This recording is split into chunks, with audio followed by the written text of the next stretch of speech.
அறிவாலயத்துல நிழலுக்கு ஒதுங்குறவங்க எல்லாம் கூட்டணிக்கு வாங்கன்னு இவர் முதலமைச்சர் நள்ளிரவுல கூப்பிட்டாரு. போய் ஒருத்தர பார்த்தாரே, யாருக்கு எதுக்காக பார்த்தாருன்னு விஜய் மனசாட்சியோட சொல்ல சொல்லுங்க. அவருக்கும் கூட்டணி வைக்கணும்னு ஆசை இருக்குல்ல. காங்கிரஸ் வருதான்னு கேட்டு சொல்லுங்கன்னு ஒருத்தர போய் பார்த்தீங்களே, அவர் யார பார்த்தீங்க? ஏன் ரகசியமா போய் பார்த்தீங்க? அப்ப நீங்க ஏதாவது பெட்டி எடுத்துட்டு போனீங்களா? வெளியில பேச்செல்லாம் உழவுது. நம்ம ஆதாரம் இல்லாம சொல்லக்கூடாதுன்னு அமைதியா இருக்கிறோம். காங்கிரஸை திமுக கூட்டணியிலிருந்து இழுப்பதற்கு யார் யார் எதோட அலையுறாங்கல்லாம் நமக்கு தகவல் வருது. அப்ப அது நேர்மையான செயலா? ஏதோ அதுக்கு பேசுறாங்கறதுக்காக பேசல. நாம யாருன்னு முதல்ல பார்க்கணும். சொத்து பட்டியலை வெளியிட தயாரா? நீங்கள் அரசியலுக்கு வருவதற்கு முன்பு, ஆட்சிக்கு வருவதற்கு முன்பு எவ்வளவு சொத்து இருந்துச்சு? இப்ப எவ்வளவு சொத்து இருக்கு? அப்ப விஜய் அதுக்கு முன்னாடி என்ன செய்யணும்? எனக்கு இன்னைக்கு என்னவெல்லாம் சொத்து இருக்கு? ஊரறிஞ்சு இன்கம் டாக்ஸ்க்கு குடுத்த கணக்குப்படி எனக்கு வெள்ளையில இவ்வளவு சொத்து இருக்கு.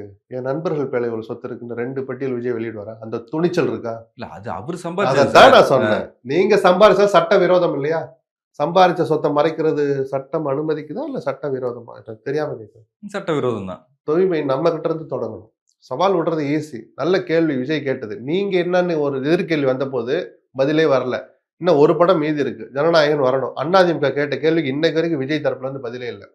அந்த முதல் நாள் ரூ. 117 50 காசுனா டிக்கெட் அந்த 117 50க்கு விப்பீங்களான்னு கேட்டதுக்கு இன்னைக்கு வரைக்கும் விஜய் பதிலே சொல்லல சார்.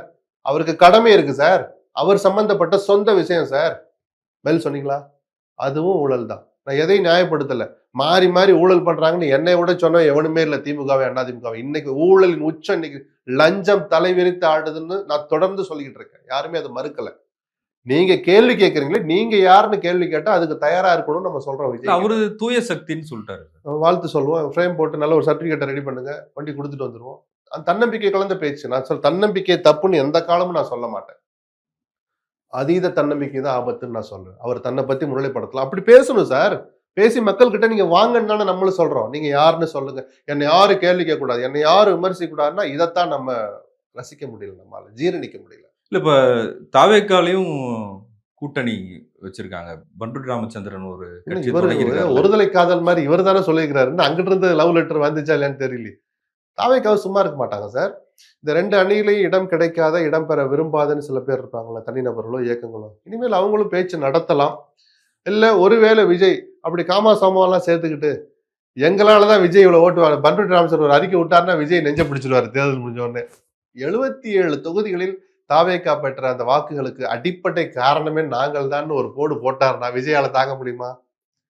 இந்த ஒரு சின்ன ஒரு என்ன சொல்றது ஒரு குசும்பு கலந்த ஒரு விளைவு வாய்ப்பு இருக்குங்கிறனால தான் எதுவுமே வேண்டான்னு நினைக்கிறதா ஒரு தகவல் வருது. ஆனா எனக்கு தெரிஞ்சு சின்ன சின்ன கட்சிகளோட இந்த 2ஆம் கட்ட தலைவர்கள் பேசிட்டு இருக்காங்க.